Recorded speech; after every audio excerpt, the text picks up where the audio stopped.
Ek lees uit 1 Korintiërs hoofstuk 15 en ek gaan net een vers lees. Ek gaan baie kort wees vanoggend. 15 vers 58.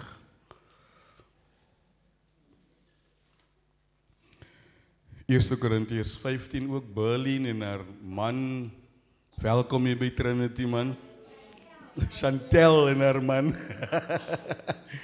Ja, 1 Korintiërs 15 vers 58.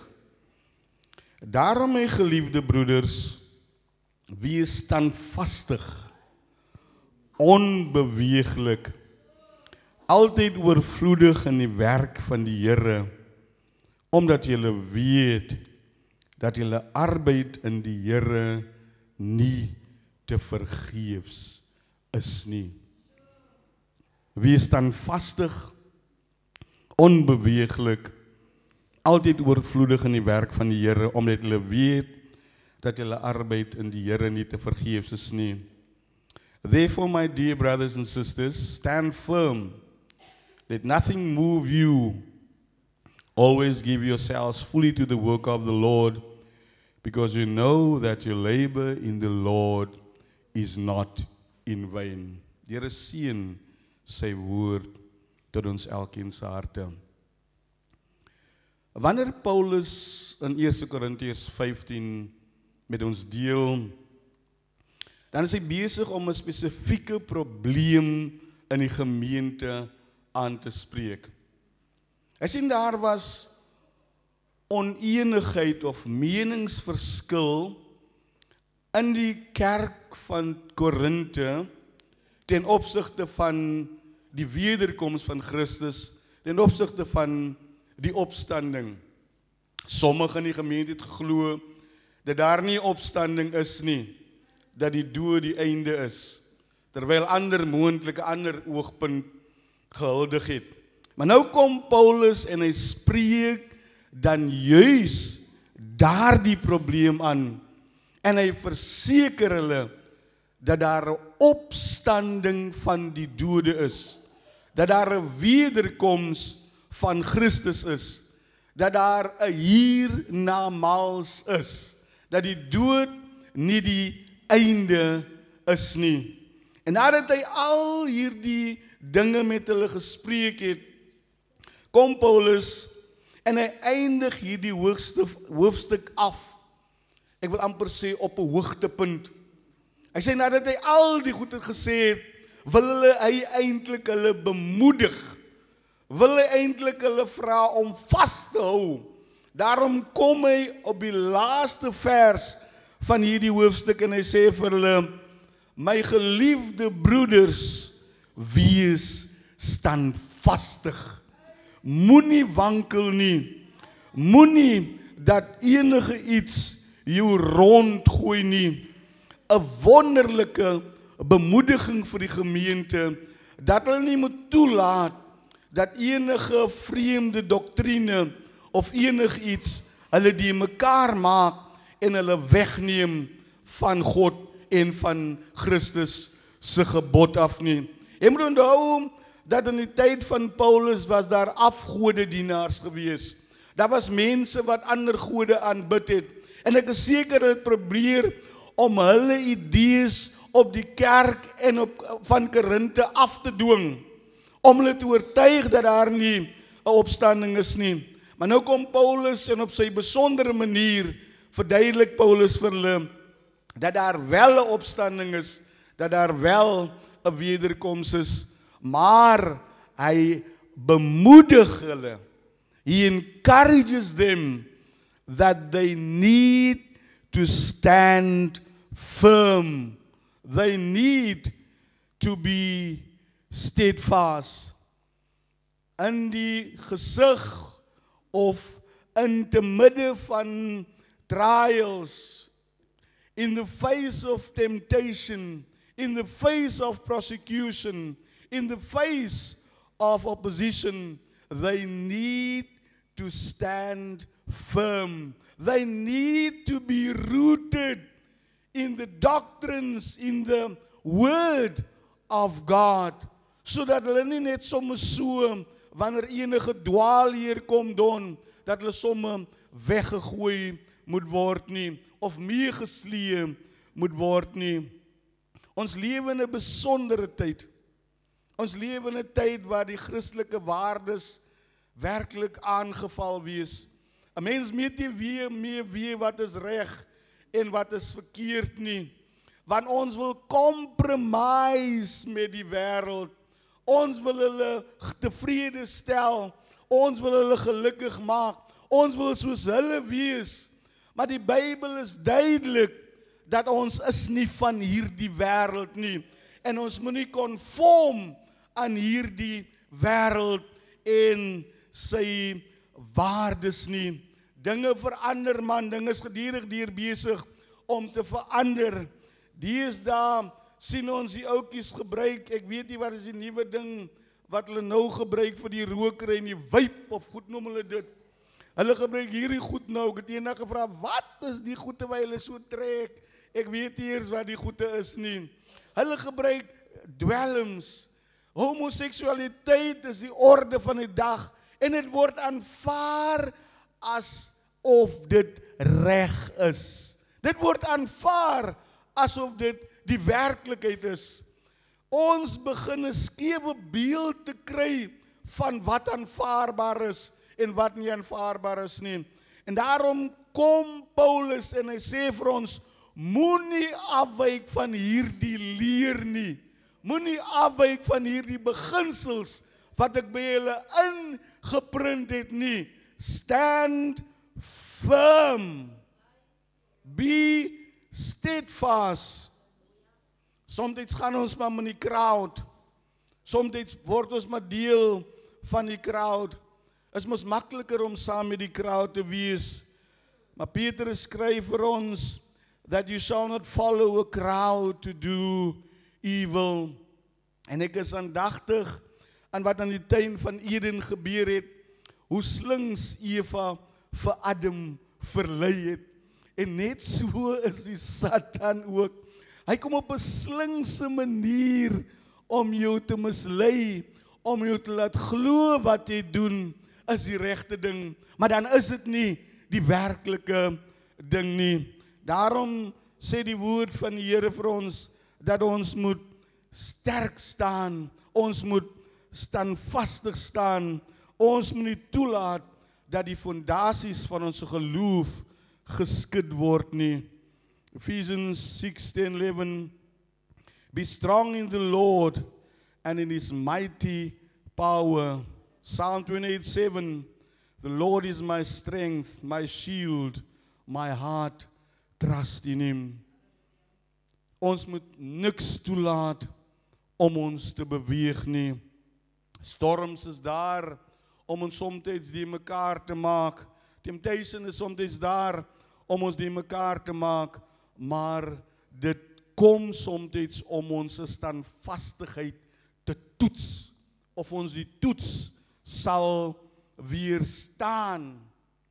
Ek weet iets wat vir my uitgekom het, en iets wat ek altyd onthou, Oudie, is soms, die kerk is soms nie so lekker plek nie. En ek maak nou baie algemene stelling. Hy sien soms in die kerk kry ons mense wat seer gekry het. Ek ook, ek is een van hulle wat seer gekry het in die kerk. En soms dan dink ons dat ons mense dien. Soms dink ons omdat mense ons seer gemaak het of mense aan ons iets gedoen het, dat ons die Here moet verlaat. Nee, die Here het niks aan ons gedoen nie. En te midde van daai storms, man, moet ons standvastig wees. Ons moet onbeweeglik wees. Jy weet, ek het op 'n stadium gekom nou, broeders, wat vir my die beste ding is om na die huis van die Here te gaan, man, en net om die aangesig van die Here te soek. Na niks van die ander geleide te luister nie. Want jy sien, is die ander dinge wat jou aandag aftrek van die doel af, waarom jy na die huis van die Here toe gekom het. Daar's 'n klomp politieke en klomp goeters, maar as ons ore toemaak, want ons primêre doel is om die Here te dien. En die Here is die een wat ons aanbid, man. Hy het ons niks gedoen nie. Hy het ons absoluut niks gedoen nie. Daarom maan hy ons moenie rondkyk nie. Ons moet nie toelaat dat die wêreld ons moontlik van die Here af weglei nie. Ons moet standvastig wees. As the world changes around us, we must remain unmoved by it all. Romans 12:2. And do not be conformed by this world. Wat my so wonderlik is, Chantel, is dat ons dien 'n God wat nooit verander nie. Die wêreld kan verander, die waardes kan verander. Die Bybel sê hy is gister, vandag en tot in ewigheid is hy dieselfde. Mense kan verander, dinge kan verander, maar God bly dieselfde. Daarom moet ons standvastig wees, bly in die roeping wat die Here vir ons geroep het. Dan kom hy, en vir my is die seker die belangrikste gedeelte in die teks. Hy sê dat we need to be abounding in the work of the Lord. Ons moet oorvloedig wees in die werk van die Here. Ons moet oorvloedig wees. Oorvloedig beteken, jy moet meer gee as wat jy kan. In ander woorde, jy moet jou uitsit vir die werk van die Here. Jy moet die laaste gee wat jy het vir die werk van die Here, want dit is nie verniet wat jy dit gaan doen nie. God het ons soveel talent gegee.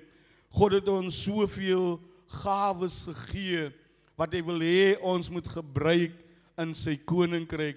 Daarom sê ons moet ons beste gee vir Christus in sy bediening en ook in ons diens aan ander. Ek gaan klaarmaak. Jy sien, soms dan voel ons so oorweldigend, broeders. Soms dan voel ons, dat wanneer ons vir die Here werk, dat dit te vergeefs is. Soms voel ons, dat jy werk maar dol, en jy werk, maar dit lyk nie, asof jy enigiets ontvang in ruil daarvoor nie. Paulus kom, en hy sê vir ons 'n belangrike ding. Hy sê vir ons, your labor in the Lord is not in vain. Dit wat jy vir die Here doen, maar daar is nie te vergeefs nie. Jou harde werk, man. Pieter, hy werk wat jy doen sonder dat iemand dit sien. Miskien voel mense soms jy waardeer hulle nie. Weet dit, dat God sien dit raak. God sien jou hart, man. God verstaan jou intensies, en die Here gaan jou eendag beloon. Ek kan jou nie beloon nie, oudie, maar die Here gaan jou eendag beloon. Toe ek die gedeelte lees, toe dink ek aan Joyce, Matteus 10:42, en elkeen wat een van die kindjies net 'n beker koue water laat drink, omdat hy 'n disipel is, voorwaar ek sê vir julle, hy sal sy loon sekerlik nie verloor nie. So wat jy aan hierdie kleintjies doen, maar Joyce, maar Doris en die ander, die Here gaan jou beloon wanneer hy gaan kom. Hebreërs 16, God is nie onregverdig om julle werk te vergeet nie, en die liefde arbeid wat julle betoon het nie.